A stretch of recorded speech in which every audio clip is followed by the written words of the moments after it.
नमस्कार मित्रों। यूजीसी के एक फैसले ने देश की राजनीति में, खासतौर से उत्तर भारत की राजनीति में हड़कंप ला दिया। शांति से चल रही राजनीति, मतलब जो खासतौर से जाति की राजनीति में कुछ कुछ तो उछाल चलता रहता है, लेकिन एक बड़ा मामला हो गया कि जिसमें यूजीसी ने जो फैसला किया और कहा गया कि भाई अपर कास्ट के लिए वो एक एंटी अपर कास्ट फैसला है, जिसको लेकर अपर कास्ट के जो अलग अलग दल हैं, संगठन हैं, वो बाहर आ गए, खड़े हो गए। सरकार तक मसला पहुंच गया, सुप्रीम कोर्ट तक मामला पहुंच गया और सुप्रीम कोर्ट ने उस पर रोक लगा दी। लेकिन क्या बात हुई, क्यों ऐसा हुआ, सुप्रीम कोर्ट ने जो रोक लगाई उसके क्या मायने होंगे, यूजीसी ने ये फैसला क्यों किया? बहुत सारे लोग मानते हैं कि सरकार का एक आइडिया था कि ओबीसी, दलित, एससी, एसटी जो उनके साथ हैं उनका वोट तो मिलता ही रहे और उसको और मजबूत किया जाए, और जो अपर कास्ट है, सवर्ण जिसे आप कहते हैं, वो उनके साथ हमेशा से जुड़ा हुआ है, वो कहा जाएगा, यानी टेकन फॉर ग्रांटेड। लेकिन सवर्णों ने कहा कि हम टेकन फॉर ग्रांटेड नहीं। बहुत सारे लोगों ने कहा कि ये बीजेपी के एजेंडे में भी शामिल था कि वो इस तरह से किया जाए कि दोनों बातें हो जाए, सवर्ण भी हमारे साथ ही रहेंगे और ओबीसी, एससी, एसटी का जोड़ जो है वो ज्यादा मजबूत हो जाए। लेकिन थोड़ा सा मामला फंस गया, बीजेपी भी मुश्किल में फंस गई, आरएसएस की तरफ से भी प्रेशर आया, बताया। बीजेपी में भी एक तरह से दो फाड़ हो गई, जो अपर कास्ट था वो बीजेपी का सामने खड़ा हो गया, लेकिन जो दूसरे हिस्सा था वो भी उसके खिलाफ खड़ा था। तो बीजेपी सरकार मुश्किल में थी और सुप्रीम कोर्ट का रास्ता लिया गया। और पहली बार ऐसा हुआ कि सुप्रीम कोर्ट में सरकार ने अपनी तरफ से कोई राय नहीं रखी कि वो क्या कहना चाहते, क्या नहीं कहना चाहते। हालांकि सुप्रीम कोर्ट ने अब कहा है कि वो 19 मार्च को इस पर सुनवाई करेगी। फिलहाल मामला टल गया है, नहीं टला है, क्या राजनीति है, क्या राजनीति नहीं है, इस सब पर चर्चा करेंगे हम आशुतोष जी के साथ, अनकट विद आशुतोष में। आशुतोष जी को आप जानते हैं, खुली बात करते हैं, साफ बात करते हैं, दो टूक बात करते हैं, बिना एजेंडा के। कुछ लोग नाराज हो, कुछ लोग खुश हो लेकिन आशुतोष जी बात करते हैं। वैसे आप उनको सत्येंद्री पर भी देखते रहते हैं, फाउंडर एडिटर, पॉलिटिक्स के भी न्यूएंसेस को समझते हैं, निटिग्रिटीज को समझते हैं और जर्नलिज्म को तो समझते हैं। जाति के भले ही खिलाफ हो, लेकिन जातिगत राजनीति को बहुत बारीकी से समझते हैं। सर, बहुत बहुत आपका स्वागत है। शुक्रिया सर। आप जब तिरुवनंतपुरम में थे तो देश में, उत्तर भारत में खासतौर से ये यूजीसी का मसला ज्यादा हो गया। मुझे नहीं पता तिरुवनंतपुरम में कितनी उसकी आंच पहुंची, लेकिन यहाँ तपन इतनी हुई कि सरकार को अपने फैसले पर फिर से विचार करने का जरूरत पड़ी। हालांकि सुप्रीम कोर्ट ने उसमें से थोड़ी राहत दे दी है। आप कैसे इसको देख रहे हैं, क्या है आपकी नजर में ये मसला? विजय जी, ईमानदारी की बात यह है कि जब ये यूजीसी का गाइडलाइंस अब आई थी, तब शायद किसी को उम्मीद रही होगी कि इतनी जबरदस्त तरीके से प्रतिक्रिया होगी। और देखिए, 13 जनवरी का ये नोटिफिकेशन है और प्रतिक्रिया आने में तकरीबन 10 दिन लग गए। और उसके बाद जब प्रतिक्रिया आई तो अचानक जैसे लगा कि कहीं कोई आग लग गई हो फूस में, और वो फिर भभकने लगा। कोई सरकारी अधिकारी इधर इस्तीफा दे रहा है, कोई सरकारी अधिकारी उधर इस्तीफा दे रहा है, कहीं कोई ये सेना खड़ी हो रही, कहीं वो सेना खड़ी हो रही है। और सोशल मीडिया पे जिस तरीके से प्रधानमंत्री की जाति को लेकर जो टिप्पणियां की गई वो भी बहुत दुखद था। तो ये कुछ ऐसा फैसला था, मुझे लगता है या तो सरकार ने इसको पूरी तरीके से एंटिसिपेट नहीं किया, और या फिर अगर एंटिसिपेट किया तो फिर मानना पड़ेगा कि बहुत दूर की कोई कौड़ी लेकर आए थे। लेकिन एक चीज बिल्कुल स्पष्ट मुझे समझ में आ गई है, वो ये कि देश अभी भी जातियों के बंधन से निकल नहीं पाया है। जातियों के मसले पर जब भी कहीं भी किसी भी तरीके की कोई कार्रवाई होती है तो उस पर दोनों तरफ से जबरदस्त प्रतिक्रिया होती है।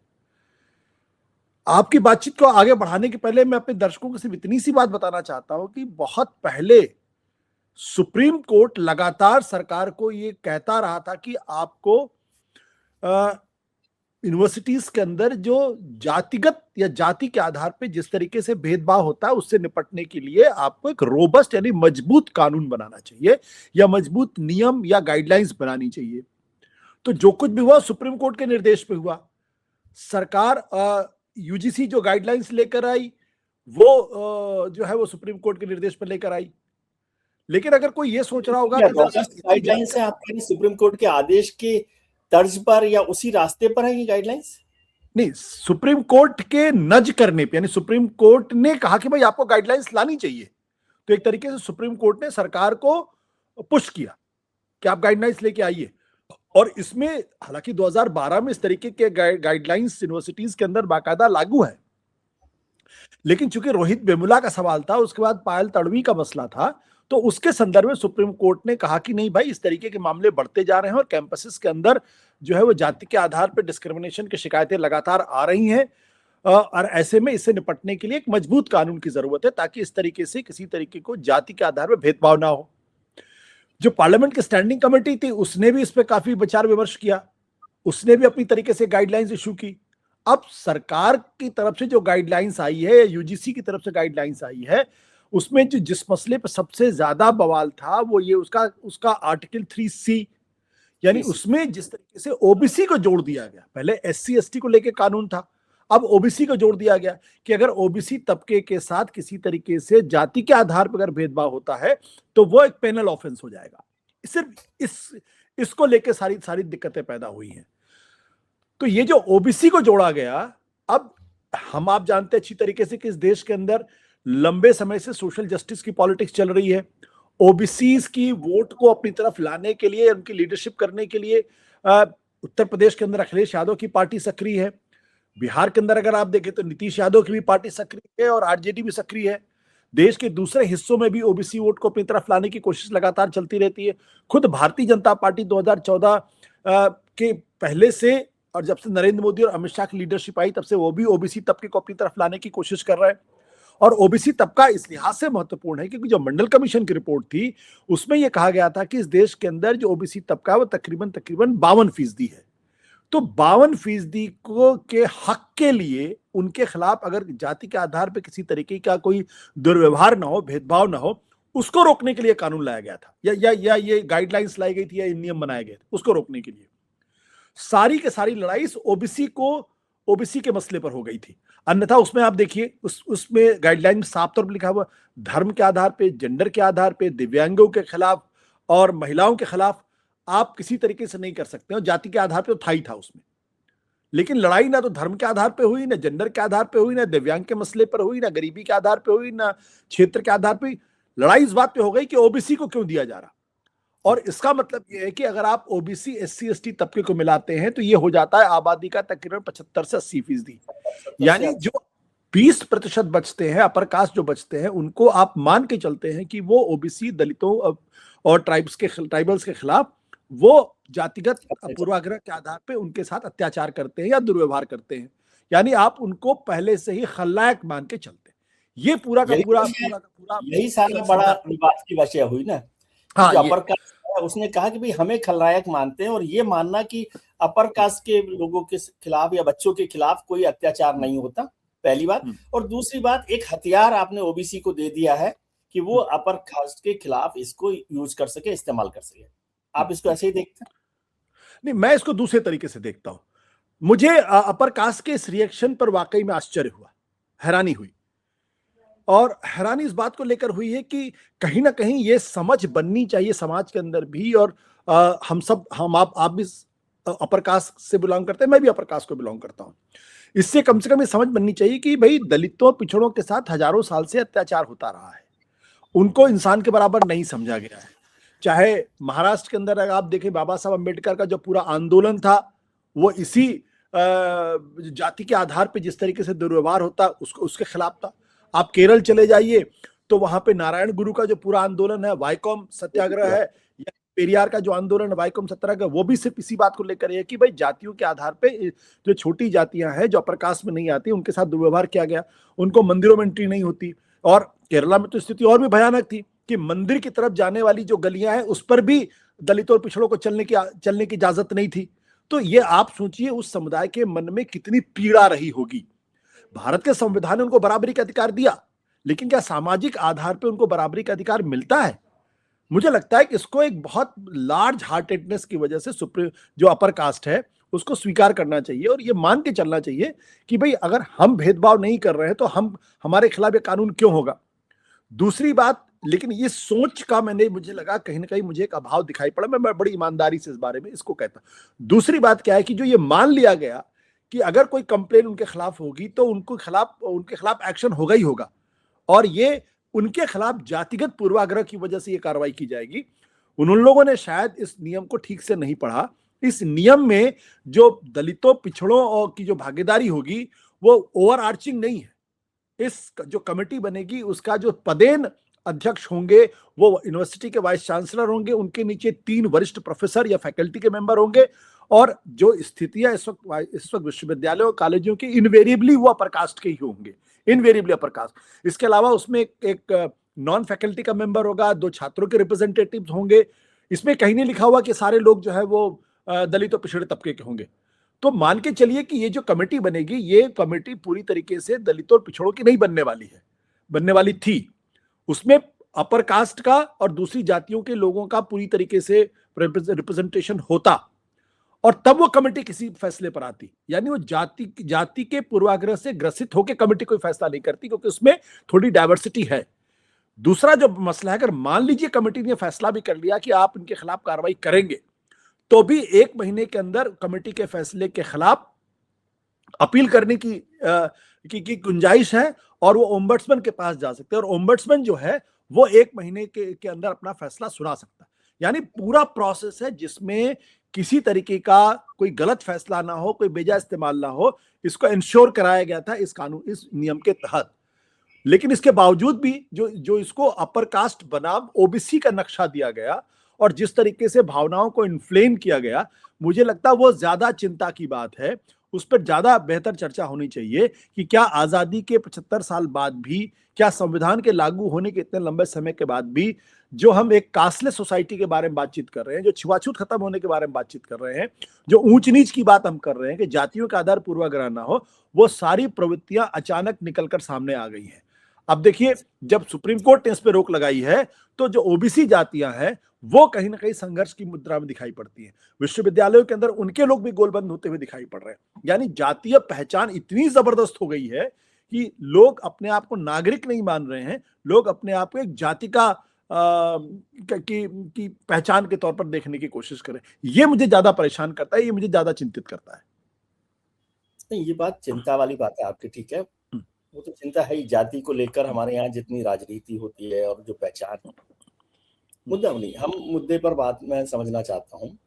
हाँ। आपके पास से क्या मैं ये समझूं कि सरकार ने जो फैसला पहले किया था यूजीसी ने, वो ठीक फैसला था? पहली बात। दूसरी बात, जो अपर कास्ट का एक बड़ा नाराजगी है, वो ये समझते हैं कि SC ST पर तक तो ठीक था, ओबीसी जो है वो विक्टिम ग्रुप नहीं है, वो powerful group of the society है, ठीक है, और वो इसको अपर कास्ट के खिलाफ जो भी अपनी पॉलिटिकल या जो भी सोशल नाराजगी है उसके लिए इस्तेमाल कर सकता है। देखिए, जब SC ST का कानून था तब भी इस बात की शिकायतें होती थी कि भाई हमको जानबूझ कर फंसाने की कोशिश की जा रही। मेरा कहना है कि अगर अपर कास्ट के लोग अगर वाकई में जाति पूर्वाग्रह से ग्रसित होकर अगर व्यवहार नहीं कर रहे तो उनको डरने की जरूरत नहीं है। मुझे नहीं लगता इसमें किसी तरीके की डरने की। हमने भी विश्वविद्यालयों के अंदर पढ़ाई की, आपने भी विश्वविद्यालय में पढ़ाई की है। कम से कम मेरे समय में भी ऐसा कोई वाकया नहीं आया जब किसी दलित लड़के ने या किसी पिछड़े लड़के ने जानबूझकर किसी अपर कास्ट के खिलाफ इसी तरीके कोई कंप्लेन की हो। इक्का दुक्का, देखिए, हर कानून का बेजा इस्तेमाल होता है। कुछ लोग खराब प्रवृत्ति के होते हैं, वो हर चीज का दुरुपयोग करने की कोशिश करते हैं। लेकिन कम से कम मेरे अपने यूनिवर्सिटी के जमाने में, कॉलेज के जमाने में मेरे पास ऐसे बहुत सारे दोस्त हैं जो दलित पिछड़े थे, कोई शिकायत आई नहीं। लेकिन जिस तरीके से प्रतिक्रिया हुई है वो मुझे लगता है कि वो ज्यादा चिंता की बात, जैसा मैं पहले भी आपसे कहा, ज्यादा चिंता की बात है। ये जो कंपटीशन की भावना है और जो ये भावना है कि मेरा हक लिया जा रहा है, या जैसे कुछ लोगों ने कहा कि भाई बेचारा ब्राह्मण तो सबसे निरीह है, ये जो सोच पैदा करने की कोशिश की जा रही है, मुझे लगता है ये एक खतरनाक स्थिति। क्या ये सच्चाई नहीं कि आज की तारीख में अपर कास्ट का दबदबा पूरी ब्यूरोक्रेसी में है, पूरी जुडिशरी के अंदर है, रूलिंग क्लास के अंदर है? क्या ये सच्चाई नहीं है? क्या हिंदुस्तान के लगभग सारे इंस्टीट्यूशंस पे के शीर्ष पर इन्हीं अपर कास्ट के लोग नहीं हैं? क्या विश्वविद्यालयों में वाइस चांसलर के पदों में, प्रोफेसर के पद, क्या इनकी स्थिति नहीं है? है इनकी स्थिति। उसके बावजूद आप अपने आप को निरीह बताना चाहते हैं। तो बेचारा दलित और पिछड़ा क्या सोचेगा? वो जो हजारों साल से पीड़ित रहा, जो लगातार न्याय की उम्मीद कर रहा, जो लगातार बंधुत्व की बात कर रहा, जो लगातार सोशल इक्वालिटी को एस्पायर कर रहा है, वो नहीं हो रहा। आपने देखा जब मंडल कमीशन लगा था उस वक्त भी कितनी गहन प्रतिक्रिया हुई थी। भाई ये भी तो सोचना चाहिए ना कि जो समाज का 52% है ओबीसी है, अगर वो अपने हक की बात करता है, अगर वो कहता है कि ब्यूरोक्रेसी में हमारा रिप्रेजेंटेशन होना चाहिए, डेमोक्रेसी में हमारा रिप्रेजेंटेशन, उसमें गलत क्या है? तो इसका मतलब यह कि जो ऊंची जातियां हैं वो अपने वर्चस्व को, अपने प्रभुत्व को नहीं छोड़ना चाहती है। वो आज भी इस बात को नहीं समझती है कि हमें जाति की पहचान के आधार पर नहीं, बल्कि हमें एक सिटीजन की पहचान के तौर पर हमें आगे बढ़ना चाहिए था। और ये सहानुभूतिपूर्ण तरीके से दलितों और पिछड़ों के साथ जो हुआ है उस पर सहानुभूत तरीके से विचार करना चाहिए और थोड़ी त्याग की भावना के साथ आगे बढ़ना चाहिए। मुझे इस बात पे थोड़ा अफसोस हो रहा है कि वो रियलाइजेशन नहीं है।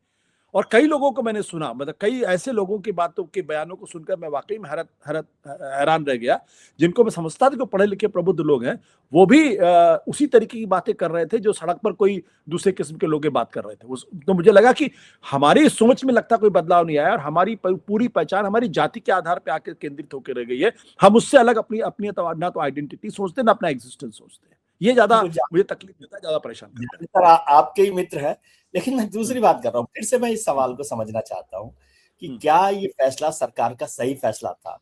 और यदि आप कहें कि 52% ओबीसी है, कुल मिला के 70-75% ये वाला हिस्सा है, SC ST OBC political vote bank की तरफ। प्रवचन की बात मैं नहीं कर रहा कि जाति में क्या होना चाहिए नहीं होना चाहिए। यदि 75% लोग एक तरफ हैं, तो क्या ये सरकार का जो सही फैसला जिसे आप मानते हैं या नहीं मानते हैं, उसमें सरकार को बैकआउट क्यों करना पड़ा? 75% तो बड़ा वोट बैंक है ना, और वो खासतौर से इस सरकार ने, मोदी सरकार ने बनाया है बड़े जतन के साथ। नहीं, मैंने तो खुल के लिखा, मैं तो खुल के बात भी कर रहा हूं इस पे। मैं सरकार के इस गाइडलाइंस के पक्ष में था, मैं उसका स्वागत करता हूं कि इस तरीके की गाइडलाइंस होनी चाहिए। डरे वो जिसके मन में कोई वो हो, मैं क्यों डरूं? मैं तो अपर कास्ट से आता हूं, आप भी अपर कास्ट से आते हैं।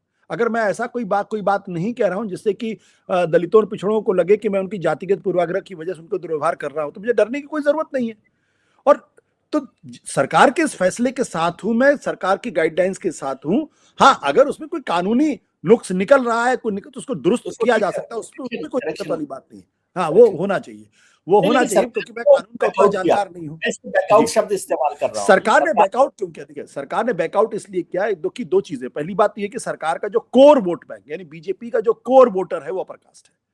अगर आप फिर उत्तर प्रदेश के CSDS का डेटा उठा के देख लेंगे तो तकरीबन 85 से 90% अपर कास्ट जो है वो बीजेपी को वोट करता है, और वो सब्सटैंशियल। उत्तर प्रदेश जैसे राज्य में वो 19% के आसपास है।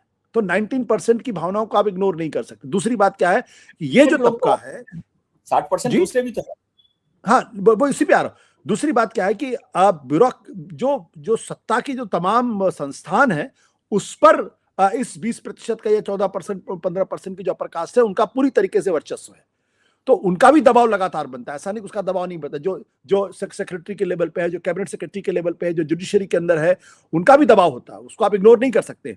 तो एक तो बीजेपी को लगा कहीं ऐसा ना हो कि हम पिछड़ों को अपनी तरफ लाने की कोशिश कर रहे हैं, और कहीं ऐसा ना हो कि हमारा ही जो हमको मजबूती के साथ हमको मजबूती दे रहा है, कहीं वही हमसे ना पिछड़ जाए। तो वो जो कहावत है ना कि 24 जी बनने गए 26 बनने, डूबे भी ना रहे, कहीं वैसा ना हो जाए। और उस तरीके की स्थितियां पैदा हो रही थी अपर कास्ट के अंदर। जिस तरीके से रिएक्शन आ रहा था, वो बहुत ही जबरदस्त रिएक्शन था, और इस बात की संभावना से, आशंका से इनकार नहीं किया जा सकता कि उनमें से एक बड़ा तबका बीजेपी के साथ छोड़ भी सकता था। तो एक तरफ बीजेपी अभी भी इस बात को लेकर पूरी तरीके से आश्वस्त या कॉन्फिडेंस नहीं है कि पिछड़ों और दलितों का बड़ा चंक उनके साथ है, एक तबका है उनके साथ। अगर पिछड़ों और दलितों का बड़ा चंक उनके साथ होता तो भारतीय जनता पार्टी को 2014 में 31% वोट नहीं मिलता, 2019 में जब उनको 300 से ज्यादा सीटें मिली तब उनको 37% नहीं मिलता, और 2024 में घट के 36% नहीं होता। ये जो वोट परसेंटेज है, यही इस बात को दर्शाता है कि ओबीसी दलित तबका पूरी मजबूती के साथ बीजेपी के साथ नहीं है।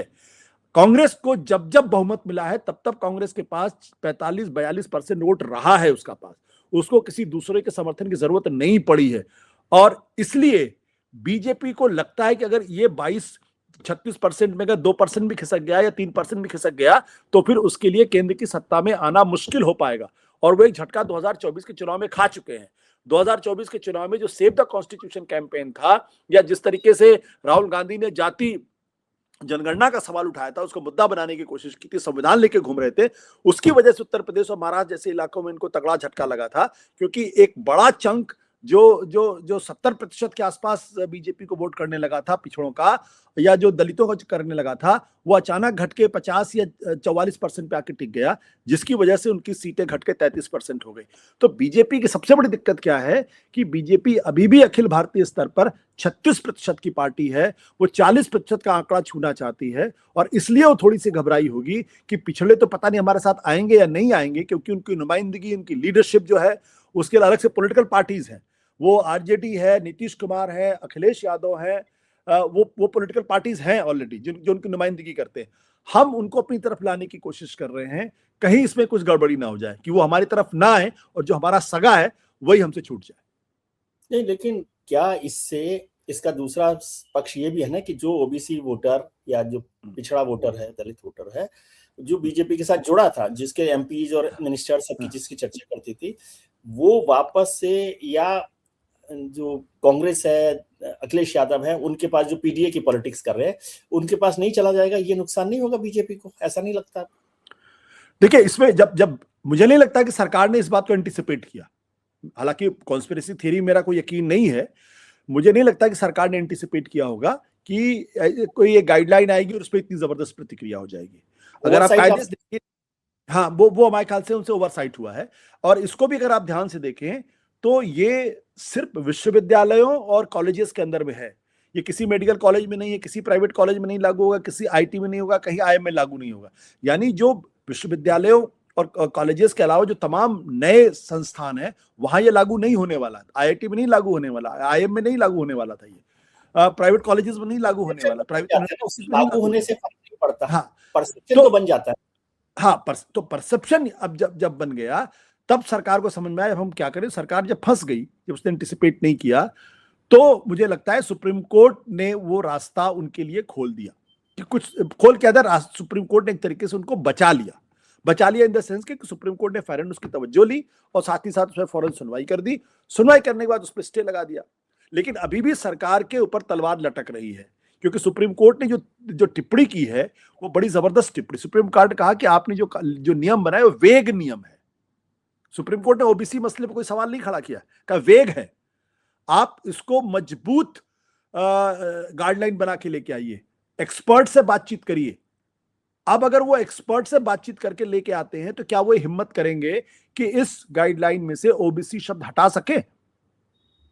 असल मसला सिर्फ ये है, क्या ओबीसी शब्द को हटा सकते हैं वो? अगर हटाएंगे तो फिर ओबीसी तबका भी इससे बुरी तरीके से नाराज होगा, और तब उनको कहने का मौका मिल जाएगा हम तो पहले से कह रहे थे कि ये हमारे तबके का वोट ले लेते हैं लेकिन हमको बराबरी का दर्जा नहीं देते हैं। ये तब वो 52% का जो खतरा है वो बन जाएगा, और तब बीजेपी के लिए ये वाकई में बहुत मुश्किल चीज होगी।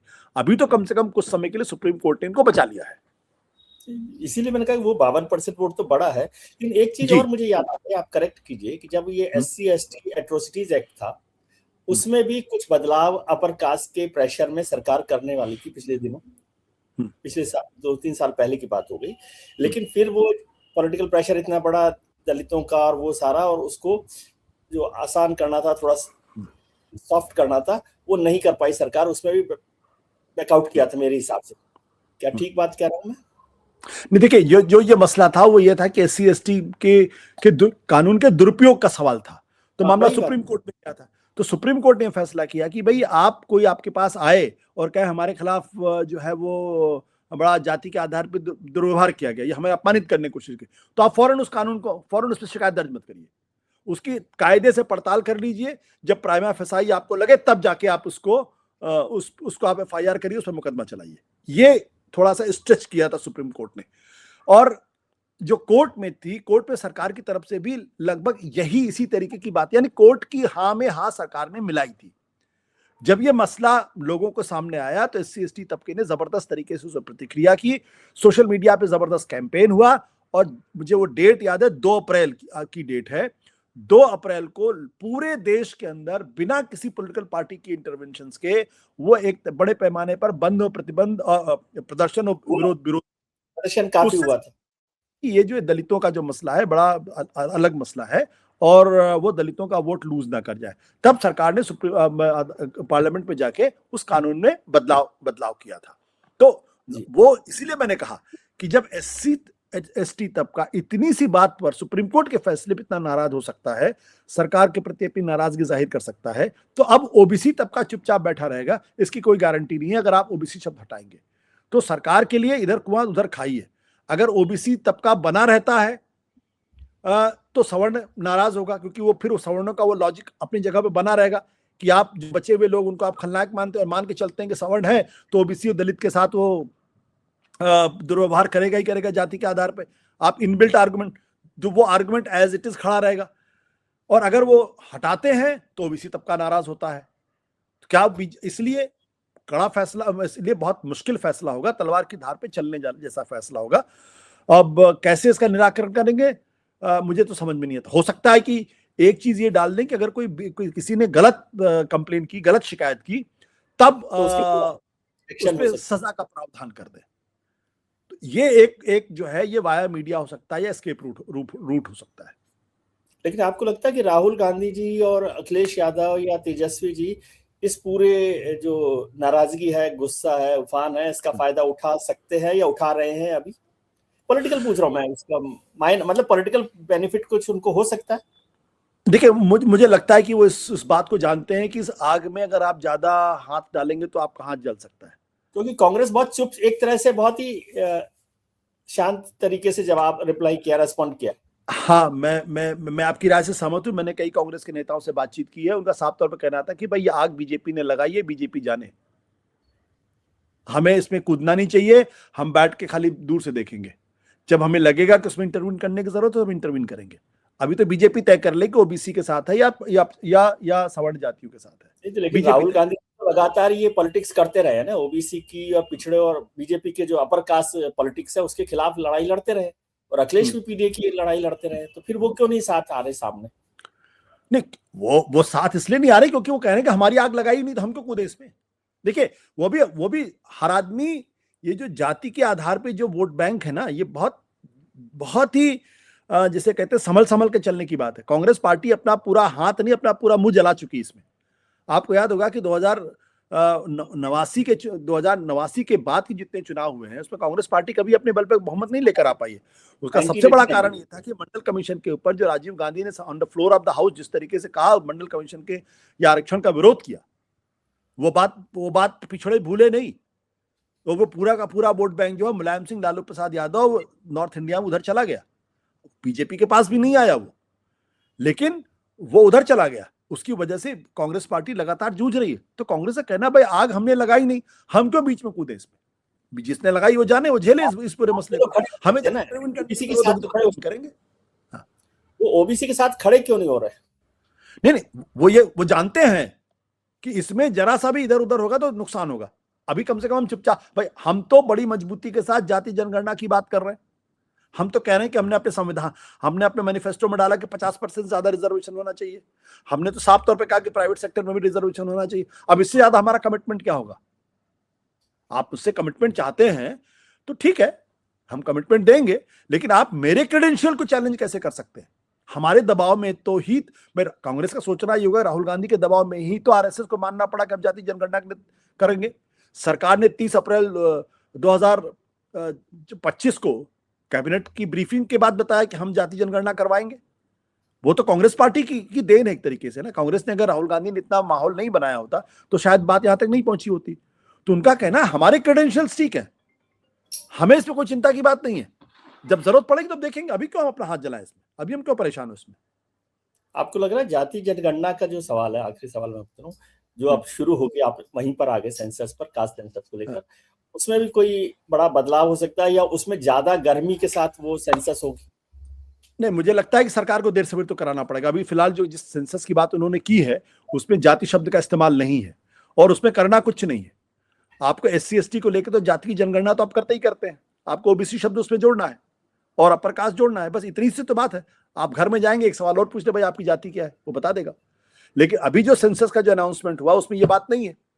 तो ये भी कहीं ना कहीं पिछड़े तबकों के मन में ये बात रहेगी कि भाई आप कहते कुछ है करते कुछ है। अगर आप जनगणना करा रहे हैं तो आपको एक और कॉलम डालने में क्या दिक्कत पैदा, सरकार करें बाद में देखेंगे उसको।